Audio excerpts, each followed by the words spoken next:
guys, what is up? Welcome back to my channel, Create with Coley, and in today's video I'm going to be walking you through 3 steps to finding your niche as a new blogger. Now, did you happen to hear that I called the word niche, or you could call the word niche? Well, I'm actually coming up with a new way to say the word because we all need something fresh in 2023. My new way of saying the word is niche. It's a niche. It's fresh.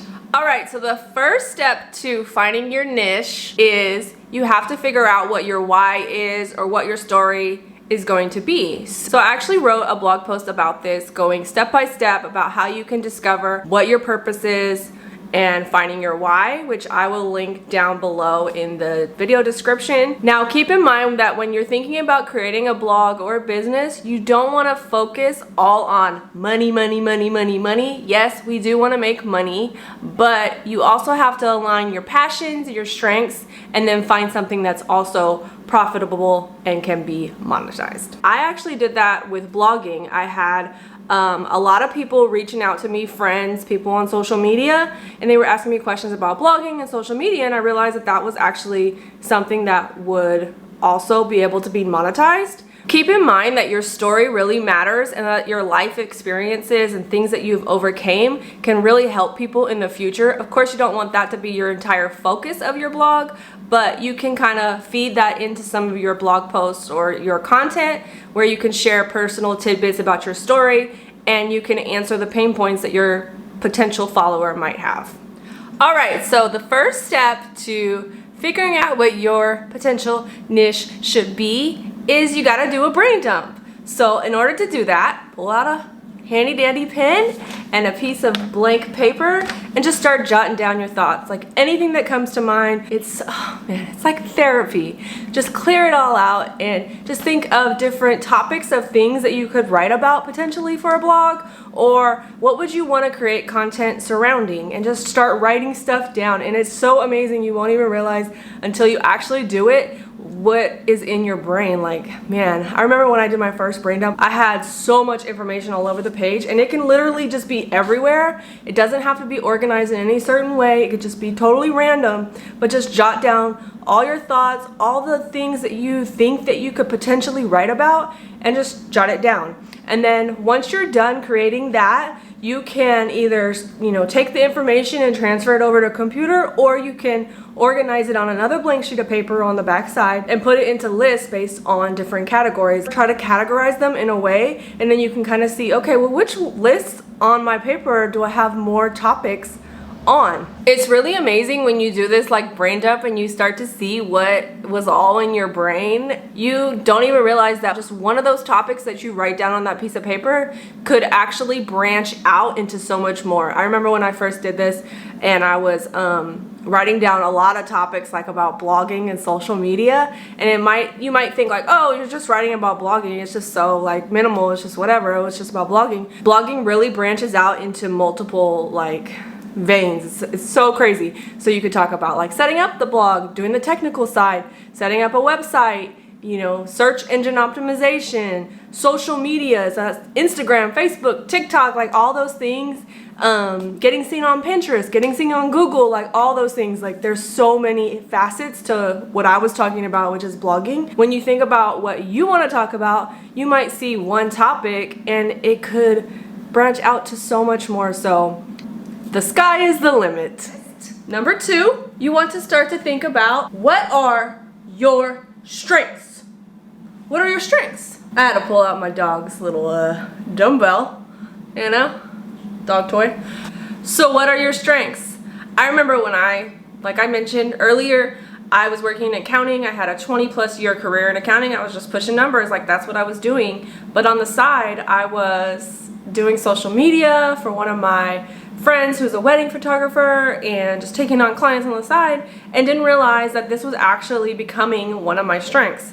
People started to ask me about writing blogs or creative writing. They started to ask me about social media, creating websites, and how do they do that. And so that's where this came from. So you want to look at what are some of your strengths, what do your friends ask you about constantly or talk to you about, or what could you talk about forever? That's definitely a strength.